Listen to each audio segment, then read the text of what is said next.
The Binding of Isaac is a dungeon-crawling bullet hell game with randomly generated dungeons and a heavy helping of fucking gross. The game is about Isaac, whose mother received a message from God telling her that her son needs to be killed in order to save him from the sin of the world.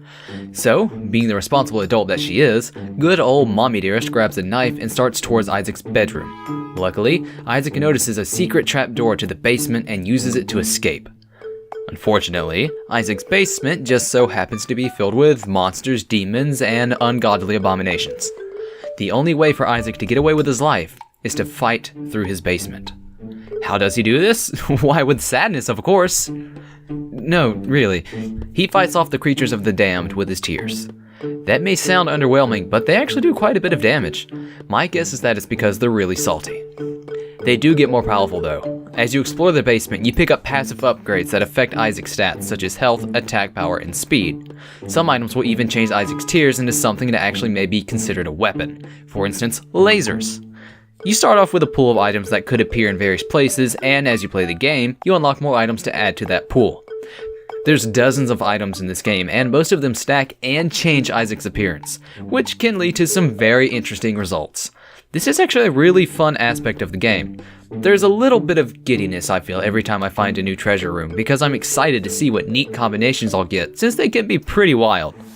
One particular combo that came to mind was I managed to get an item that gave Isaac a short-ranged burst shot, and later an item that lowered fire rate in exchange for giant mega tears. The result was a giant wall of slow but devastating tears that shredded enemies. Getting combos like this makes the game a blast to play. This system, however, also raises my biggest grievance with the game as well.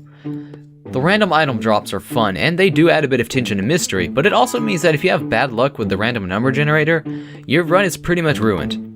There are runs where I kept getting items that canceled each other out, or when I just kept getting different usable items, which you can only carry one of, so the extras are just a waste of a possible item pickup.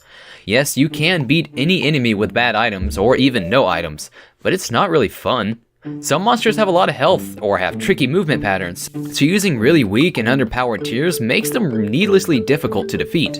When these kinds of things happen, it doesn't feel more challenging, it just feels like you were cheated. I tend to turn a blind eye to this, since entire runs are usually not that long, meaning if you do have to start over, you don't lose that much progress. It's still annoying though. You can also unlock different playable characters. You start with Isaac. He's pretty much just average, as you'd expect. Then there's characters like Magdalene, who has high health and starts with a rechargeable item that can heal her. She's pretty much a tank. There is Eve, who has a bird friend that counterattacks when she gets hurt, and has a sort of powered up rage mode when she's low on health, so she's a high risk, high reward character. My personal favorite is Cain. Stat wise, he's no better than Isaac. His draw is that he starts with the Lucky Foot, an item that increases the chance of finding rare and useful upgrades. It's a bit of a gamble since you pretty much rely on RNG, but you really only need one or two powerful items to blast your way to victory. As for the basement itself, it's...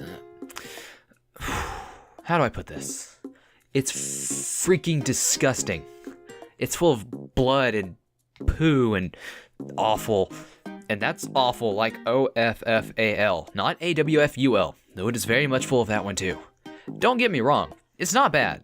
In fact, I think it's pretty well done. Yeah, it's gross, but it's supposed to be. They wanted, for whatever reason, to have this very small child trudge through filth, shit, and organs. So yeah, they nailed that right on the head. This game also has a pretty heavy Christianity influence. I'm not saying it's preachy, it's just it makes a lot of weird references to the Bible. The playable characters, many of the items, and even the title reference the Bible. It's weird, but I kind of like it. On some sort of sadistic level, I kind of appreciate it. But all of this talk of video games and mechanics has distracted me from my main goal. Defeat Mom. After killing my way through the horrors of the basement, I finally come face to face with Mom's cankle. It's over before you know it, and Mom is defeated. Or is she? Turns out that defeating Mom unlocks a new area. The womb. Yeah, it's her womb. After fighting my way through the basement again and making my way through the womb, I come to Mom's heart. Quick anatomy lesson. Hearts are not located in the womb. Anyone else think that's weird? Whatever, I kill the womb heart anyway, and it gives me loot! A giant treasure chest appears, and it gives me a new item that gets added to my item pool. Doing full runs and defeating the final boss is how you unlock some of the best items, and is also how you unlock other areas and other bosses. There's one particular boss that you can unlock that's pretty interesting.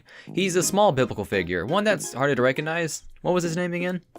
Oh yeah, it's Satan. Yeah, you can fight Satan in this game.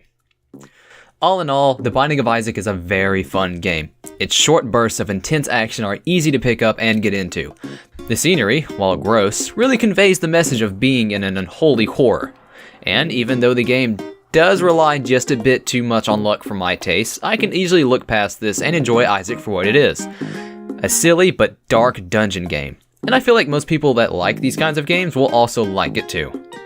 Just maybe don't play the game on a full stomach. Otherwise, you might, you know.